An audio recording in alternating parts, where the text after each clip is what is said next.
we were listening to the radio. We were having trouble keeping a single station on the air.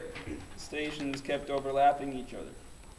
Just as we started getting interested in one thing, the station would switch, and something entirely different would come on. Anyway, it sounded something like this. Are you missing something in your life? Do you always find yourself unprepared? Do you like camping and hiking in the great outdoors? If you do, then join the Boy Scouts of America. Scouting today, it's a lot more than a beautiful day at the country stadium where the Red Sox are hosting the Twins. It looks like it'll be a very close battle today as both teams are very strong and led by two great pitchers, Scott and Josh. The Twins will be first at the plate first. Leading off the batting order will be meatloaf, scalloped potatoes, and you will top it off with an apple pie for dessert. Okay, ladies, get out your notepads and your cooking utensils. Listen carefully, and you will learn how to prepare this scrumptious dish for your hungry, hard-working husband of yours after a long day's work at Fantasyland, where all of your dreams come true. Hello, boys and girls. Today's story is an old-time favorite. It's about a famous little girl and her dear old grandmother who... Dirty, rotten, no good, two-bit, dirty crossed crook. And when I get my hands on him, I'll pulverize him to a pulp, fit him to a pair of concrete shoes, and he will never be seen in my territory again, even if the low-down dirty rat is. The next batter at the plate for the Twins. It's a ball outside.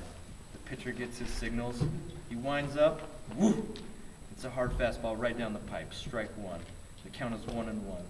The pitcher delivers again. The batter swings. the meatloaf into the pan and fry for 15 minutes or into the ground. Now, ladies, this next step is very crucial to the success of your meatloaf.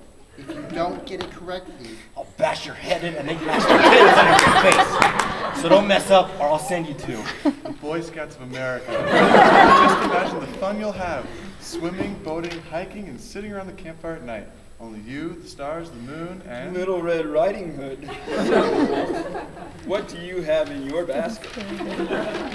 Well, Mr. Wolf, said Little Red Riding Hood, I have...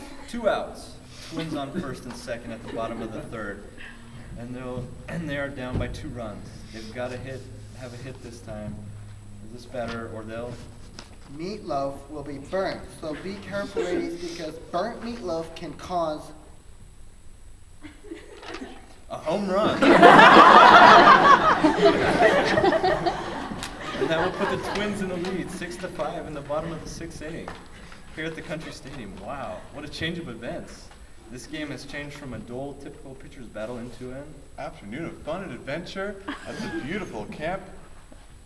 Is it Camp Nemo? Remember, the Boy Scout model says, be prepared to get your guts blown out if you double cross me again. I'll put so many holes in you that you'll look like a screen door. No one fools around with me except the Boy Scouts of America. Struck out again, and boy, it's the Red Sox manager giving it to the I can just imagine saying, "My, what big eyes you have, Grandmother," said Little Red Riding Hood. "The better to see you with, my dear," said the wolf. "And Grandmother," said Little Red Riding Hood, "what a big nose you have." Says to the Red Sox manager as he throws him out of the game. Well, Bob, it looks like the only thing that we can save, that can save the Red Sox now is the Boy Scouts of America. And your piping hot peas. By now, your pie crust should be tender and flaky.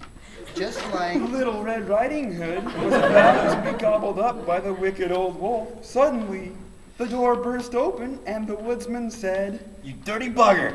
I've got you dead now. Mess with my girl, will you? Well, no one messes with my girl and gets away with it. The only thing that can save you now is the Twins. Your crisp apple pie. Little Red Riding Hood. And the Boy Scouts of America."